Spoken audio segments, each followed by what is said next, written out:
Hello everyone, this is Silk. We are doing a sort of a tactical recap of Operation Thunderball Turn 11. I just wanted to get something out real quick here for everybody. Happy Thanksgiving to anyone who celebrates such things, which is just about everybody here in America, certainly. Want to make sure we got that going. Turns are going to be a little bit slower this weekend, just because of the Thanksgiving holiday, which is also why I wanted to kind of get this out before I got to go do some of my own Thanksgiving items here. I thought I'd do a quick review. Let's take a look at the technology chart here first. As we can see, America really struggled. He missed on large ships. He missed on improved construction, and Japan has both of them. That is really going to put America in a tight spot in the Pacific. Japan is very likely to score Kitabatai on turn, I believe it is 13, and America might be able to take it away from them, but they're going to have to really work at it to do that. So we'll see how America responds, but just from a tech standpoint, when Japan has the advanced battleships and America does not, it's just going to be really hard for them to do that. So we'll see what they come up with. Meanwhile, Germany's got two at stage 3 that he would really like. I think he'd really like the jet fighters to help with his air campaign, and the advanced submarines create a whole new problem for the War of the Atlantic and the Brits, especially when they only have 2 carriers over there. So that could really stress them if he gets that and starts putting some advanced subs in the water. Advanced subs attack at +4, and if you ever have 2 submarines in one zone, they get an additional +1. So 2 subs rating at +5 each will, even against radar, being a +2, for example, that net +3 will bleed money very quickly from the Brits. So very possible that we see advanced subs next turn, and very possible we see jet fighters next turn. Could be. I doubt he would buy both of them if he wins them both, but it would not surprise me if he buys one or the other there, as far as that goes.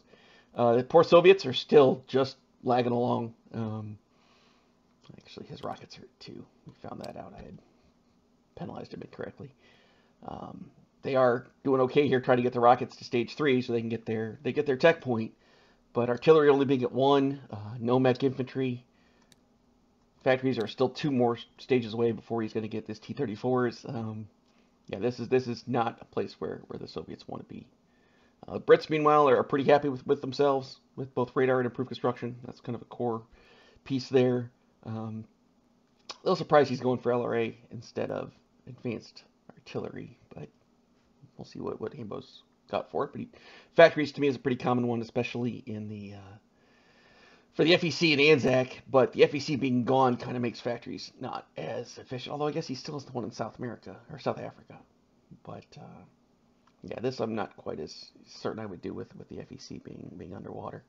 But we'll see if it's kind of a little late. Once you've got techs on the board, you're really loath to swap out and start new ones in the mid game. It's possible. Like even if he started advanced artillery right now, he's looking at 8 turns generally to get it, and it's already turn 11. Like the game's over before it even finishes. So it would not surprise me if he doesn't just finish these 2 out and try to make do with them. America, we talked about, they're just feeling way behind, unless he starts a bombing campaign. If he decides he wants to start a bombing campaign, he definitely has the techs to do that. But other than that, I'm a little surprised.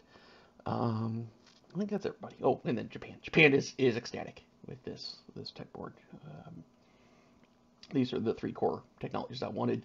I got them all finished on turn 11. It's great. I'll grab 2 more. I'm not even sure what we'll pursue after this. Probably LRA, just because it's ubiquitously useful. We have lots of aircraft, and then something else, whatever the something else is.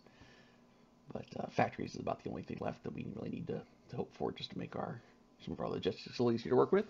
Money-wise, from a Axis point of view, this is a little closer to how we want the money board to kind of look like. Japan is more or less competitive with the U.S. on cash. We'd like to see Germany a little higher. We almost kind of want to see Germany about 10 ahead of the Soviets.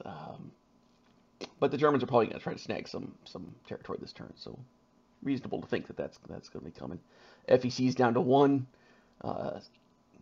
TMT's down to 1. Anzac's still sitting at 7, but that might change soon when we get over to the board.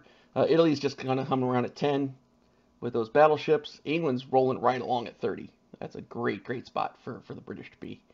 So in that regard, the Allies are humming along just fine.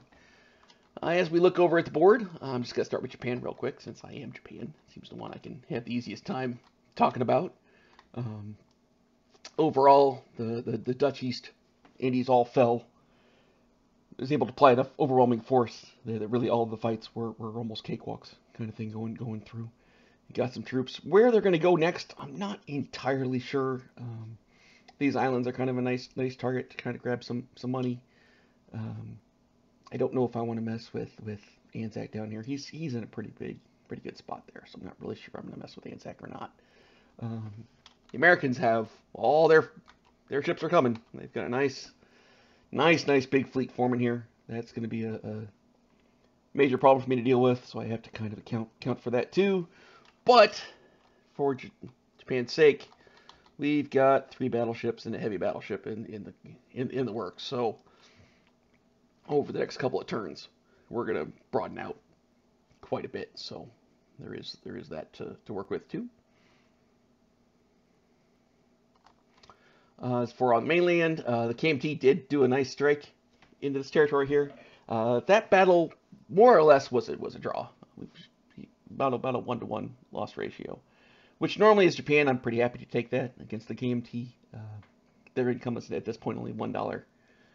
It's very difficult for them to replace units, whereas I will not have that challenge on my part. But it's always still would have hoped that the fight had gone a little bit more. I've seen some really bad KMT fights sometimes with the retreats and the you can throw 20 dice at once and get 0 hits very easily, and I think he got 3, which was pretty nice for him on that very first turn of that. But we'll see what happens here, what the CCP decides to do, and where the ground war goes. But other than that, things are kind of rolling along, and this border's still peaceful until the Soviets say it isn't. So we'll see how long.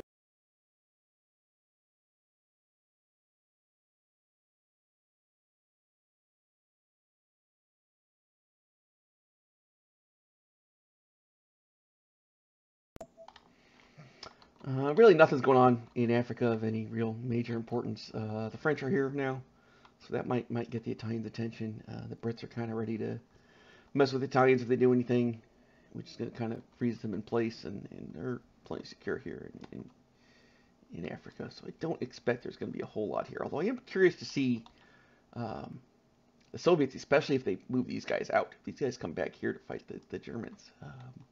Be interesting to see if the Allies actually push to take this territory.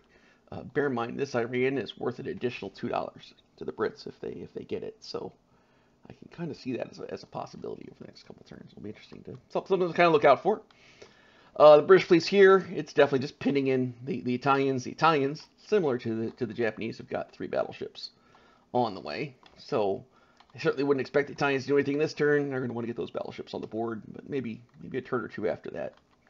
They might go hot. There was this big strike here in Yugoslavia. I really like this move. The French are going to lose a fighter in the deal, but it's going to absolutely kind of mess with the Germans a bit here. Fortunately, because of the airborne and the planes here, he probably can just do an airdrop back and maybe use this advanced mech if he wants to. And then he's got planes here and here and here, so he has more than enough planes to just kind of overwhelm this force. But it's definitely going to get their attention. I kind of forced Germany to go backwards, so to speak, for a turn. So that was kind of a neat little, and scored him $2. A neat little spot. As for how the Germans deal with the Soviets, I'm not entirely sure. The 86th could certainly just go right here and crush these guys like a little bug. He could airdrop into here, and again, here, like all of those are airdroppable from where he is. Except for the fact that some of his airdrop is going to have to, I think, be spent here in Yugoslavia. So that's going to slow down the Germans a bit. Wouldn't be surprised if they don't do some sort of incursion up here. Although Soviets have a lot of stuff up here. Like they're not messing around. That's a real 74th real army. That said, this incursion is also keeping the Soviets from being able to go for Helsinki, which is costing them both a victory point and two tech upgrades. So it's kind of this is not a place that the Soviets want to be fighting. They want to control Finland here and get that cash and those techs, and it's going to be a bit of a challenge for them to do so. Um, this is certainly over here on England, a giant army, kind of forming up, which is why you see all the Germans kind of massing here along the border, and you'll see some fortifications, some guns are going to slowly form up here along this to deal with the inevitable incursions. I suspect there'll be some air war fighting and all sorts of things going on here. So you're going to see a lot more of that over the next few turns. Overlord, I think, turns on turn 14. So I think Operation Overlord goes live. So something that we'll try to keep an eye on. And that's probably about it for kind of where we're at. Anybody has any questions, just throw them in the chat there. I'll try to kind of respond as best I can. And this should be turn 12. We'll see y'all later this weekend. Have a great Thanksgiving and enjoy your day.